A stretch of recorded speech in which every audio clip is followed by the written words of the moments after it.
السلام عليكم ورحمة الله وبركاته. إخواني في الله، معكم الشيخ الروحاني محمود أبو محمد، واليوم سنتكلم عن موضوع يهم الكثير من الناس: تنزيل الأموال بلبان الذكر. في ناس تتساءل أو تسألني: يا شيخ، اللبان الذكر شو علاقته بالرزق؟ ببساطة اللبان مو بس بخور، هو مادة روحانية قوية يتم استخدامها بواسطة الشيوخ الروحانيين مع تلاوة آيات من القرآن الكريم مثل سورة الواقعة وآيات الرزق، وبإذن الله تعالى ستنفتح الأبواب المسدودة أمامك. لكن أهم شيء النية، الداخل للإنسان. إذا نيتك خير وكان قلبك طيب وبدك هذه، يعني بهذه الأموال بدك تساعد الناس، فالله يفتحها في وجهك ويكمل معك. إما إذا كان وراءها طمع أو أذى أو أي شيء يضر الإنسان، فمستحيل أن ينجح معك أي عمل، لا لبان ولا قرآن ولا جان ولا غيره. طيب، كيف اللبان الذكر نحرقه؟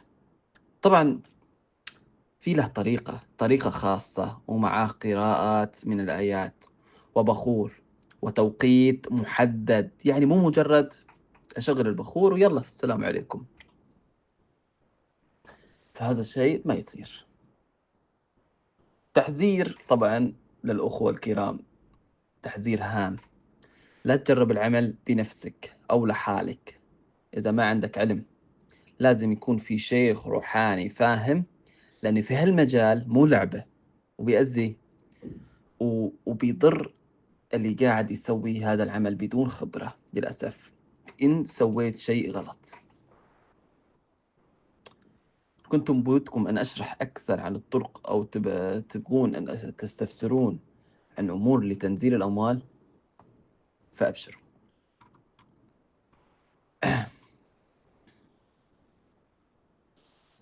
طبعا اللبان مثل ما ذكرنا وشرح لطريقة استخدامه بشكل روحاني لتحقيق نتائج قوية. اللبان يستخدم مع باخور وقراءة آيات معينة من القرآن الكريم وبنية صافية لفتح أبواب الرزق، وبحذر من الاستخدام الخاطئ أو الطمع، لأن الروحانيات إلها قوانين وأخلاق. وبيختم بأن العمل لازم يكون بإذن الله تعالى ووفقه وضوبط شريعته. فهذا ملخص عن تنزيل الأموال باللبان.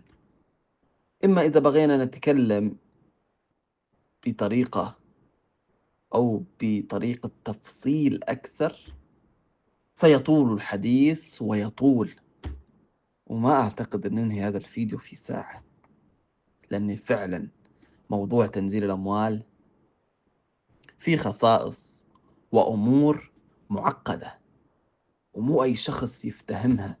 حتى لو أنا الآن جيت وقلت لك لازم تسوي كذا كذا كذا، ما تقدر تسويها بنفسك. لازم يكون في عندك خدام من الجان أو من ملوك الجان، أيضا من المسلمون والكافرون، لازم يكون عندك من الاثنين.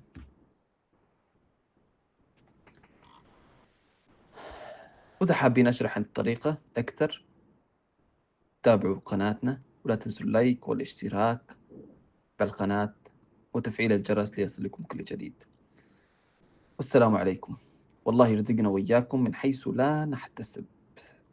كان المتحدث معاكم الشيخ الروحاني محمود أبو محمد من سلطنة عمان، وحياكم الله جميعا، والسلام عليكم.